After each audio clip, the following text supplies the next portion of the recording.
In the late 1970s, Chrysler was teetering on the brink of financial ruin. Lee Iacocca was brought in fresh from his ousting at Ford to try and salvage what was left from the sinking ship and somehow guide it back to port. In doing so, he envisioned an early 1980s Chrysler as a reimagined motor company, with a large range of standardized, interconnected front-wheel drive models, which became known as the K-cars. It was this class of cars alone that saved Chrysler and catapulted Iacocca to business stardom. But he had a curious idea for a different car, a new flagship Dodge product that he thought would become a halo car for the brand. However, that car would arrive at exactly the wrong moment and in the wrong market segment, and become not a symbol of Chrysler's rebirth, but of a gamble that never paid off. This statement car was the Dodge Mirada. The Mirada was meant to be Dodge's answer to the personal luxury coupe craze. It was sleek, stylish,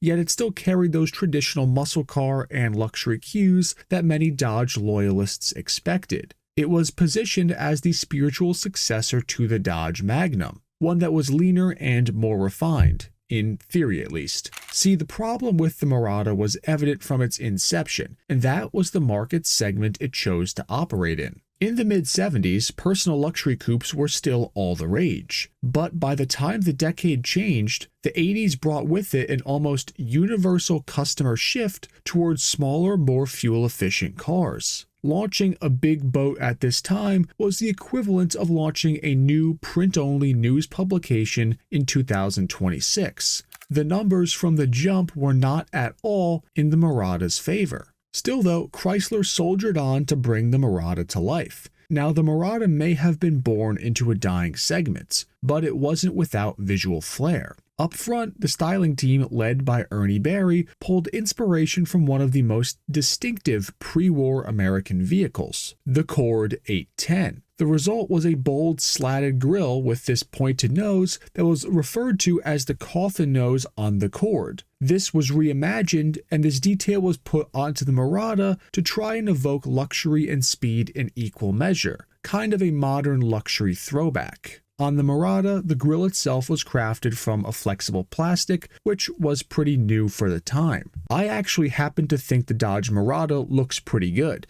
and while Barry and his team leaned into the sporty aesthetics of the car based around that angled front fascia, their vision was partially overridden by that new man at the top. Iacocca had a personal preference for traditional luxury cues, and he insisted that the Mirada carry a vinyl landau roof, even though the design team would have certainly preferred to leave it off. As a result, many Miradas came with the unmistakable padded top look, which was much more old-school country club than a true modern vehicle, especially in an era where vinyl roofs were already starting to somewhat transition out of style. Thankfully, end buyers were offered variety. The Mirada could be had with a basic painted roof, T-tops, or that landau roof. It was somewhat of an identity crisis for the car, but it also managed to kind of coincide with Chrysler's own internal branding confusion during this tumultuous transition time. Nonetheless, inside the Mirada, it continued its blend of retro charm and early 80s tech. You had a brushed aluminum instrument panel standard, with faux wood grain being available if you wanted that more classic feel.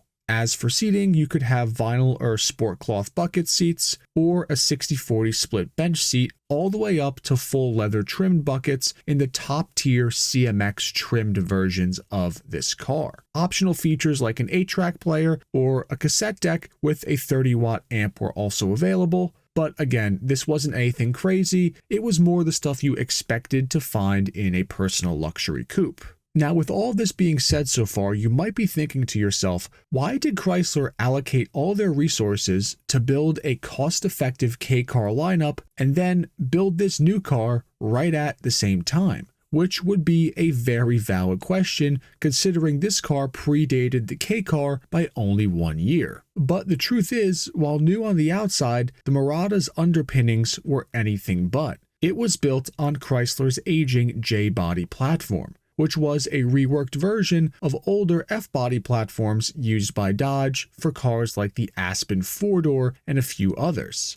So while being a new car at a glance, the Marada was actually still a fairly clever exercise in cost cutting. With a stretched 112.7-inch wheelbase and a total length of just shy of 210 inches, the Marada had serious street presence. Still being a big car, it was somehow 800 pounds lighter than the 1979 Dodge Magnum that it replaced. Yet it still retained that long hood and short deck proportions that defined American coupes for the era, a style that was inevitably falling by the wayside though. So, what was under the hood of this big, bold Dodge? Well, that depended on how optimistic you were. See, at launch in 1980, the Marada offered 3 engine choices. None of these were going to set the streets on fire, but each did have its own unique characteristics. The base engine was the 3.7-liter Slant 6, which was good for about 90 horsepower and 160 foot-pounds of torque. Now this was a fine engine in a compact sedan, but in a 2-door personal luxury coupe that tipped the scales at 3,500 pounds or so, not so much. 0 to 60 in the Slant 6 cars took forever. It was like 16 seconds. That's not just slow, that's like I hope I don't need to merge anytime soon slow. The Slant 6 ones were not the car to have. If you wanted more grunt and really the first kind of level of the Marada you should have considered, you could have got the 318 cubic inch V8 one.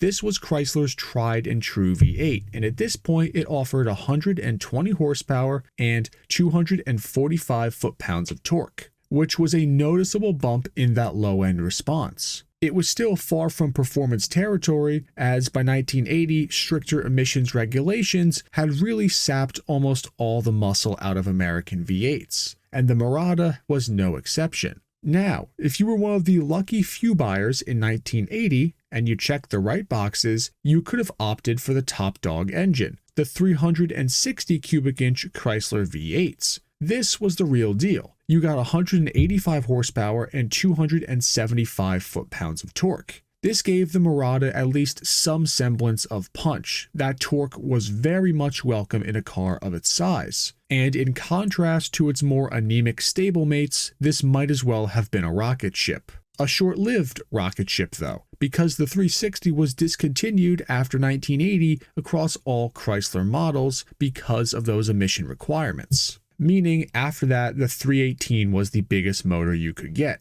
All the engines in these cars were paired to Chrysler's familiar 3-speed TorqueFlite automatic transmission, which was smooth and it did the job, but it was not cutting edge by any means. The Marada was a typical rear-wheel drive car, though its final drive ratio was extremely tall, as it was really geared more as a highway cruiser. Pair the tall gearing with the low output motors, and you had yourself a car that really never felt like it got out of its own way, especially with the 318. Chrysler did attempt to inject some driving spirit into the Marada with an optional sport handling package. This included heavy-duty shocks, stiffer springs, and thicker anti-roll bars, all intended to give the car better turn-in and a more performance-feeling ride. But even with those tweaks, they kind of missed the mark on what the Marada was supposed to be. The designers thought that it should have a more aggressive look. Iacocca thought it should be super luxurious. And then they throw a performance handling package at this big boat of a car that was designed to be a personal luxury car. It just seemed like with the Marada, there was a strange lack of continuity with this project that never quite resolved itself. In 1980, a fully loaded Dodge Mirada, optioned with that top-tier CMX trim with the 360 and all the bells and whistles, would run you about $10,000. Now, the Marada was not a cheap car by American standards, but compared to some of the European personal luxury coupes at the time, like the BMW 633 CSI, this car was about one-third the price. Although dynamically, the Marada was probably only one-third the car. In its launch year, Chrysler managed to move 28,633 Maradas, making 1980 the Marada's high watermark. But the writing was already on the wall. By 1981, sales plummeted to just 12,000 units, and the trend only got worse from there. 6,800 cars in 1982 and a paltry 5,500 cars in 1983. The sales numbers were just not there, and Dodge killed the car off entirely after selling just 52,000 of them over 4 years. Worse yet though, it wasn't that the segment itself had fully collapsed, although it was indeed beginning in that downward slope. The real problem was that Dodge just failed to compete in it effectively. The Mirada went up against heavyweights like the Monte Carlo, Grand Prix, the Cutlass, and the T-Bird at the time, all of which had stronger brand recognition, better resale value, and in many cases, sharper designs and better drivetrains. Even in a struggling market, they outsold the Mirada with ease. And yet, even despite the sluggish sales from the jump, Chrysler wasn't done trying to make the Mirada matter. In late 1980, Lee Iacocca had one more idea for this underdog coupe.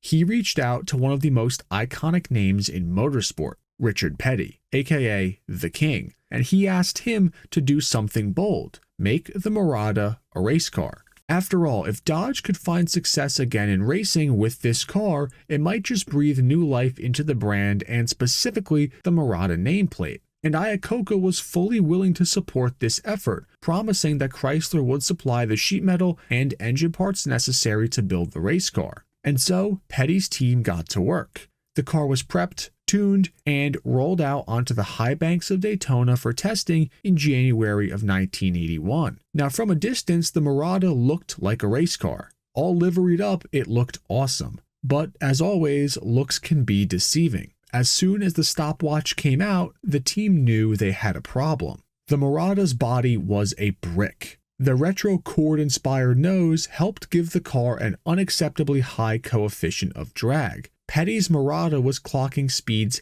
8 miles per hour slower than the Ford and GM cars that it would be competing against. In NASCAR terms, that is not a gap, that is a canyon of a difference. The car couldn't even break 185 miles per hour in testing. No amount of tuning, drafting, or driver skill could make up for the Mirada's aerodynamic flaws. Petty's crew would end up switching to a GM sheet metal vehicle almost immediately, and Dodge's Mirada racing plan was basically over before it began. The Mirada would never see the NASCAR spotlight, at least not officially. A few small independent teams like Arlington Racing continued to run Miradas on short tracks through the early 80s. On these short tracks, high-speed aerodynamics mattered less. With these cars, they managed to notch about 17 top 10 finishes, which is impressive considering the lack of factory support. But it wasn't enough to save the Mirada's reputation or boost its sales.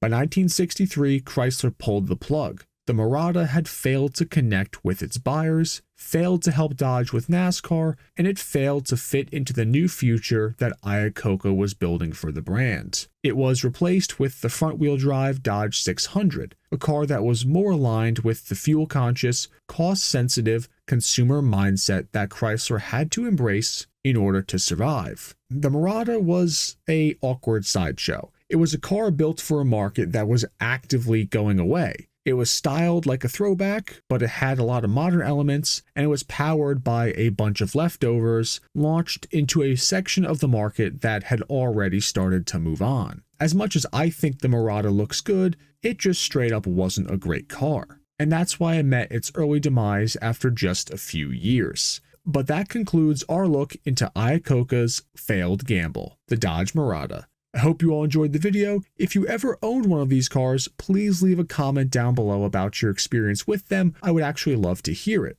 Otherwise, please be sure to like, share, and subscribe, and I will see you all in the next one, enthusiasts.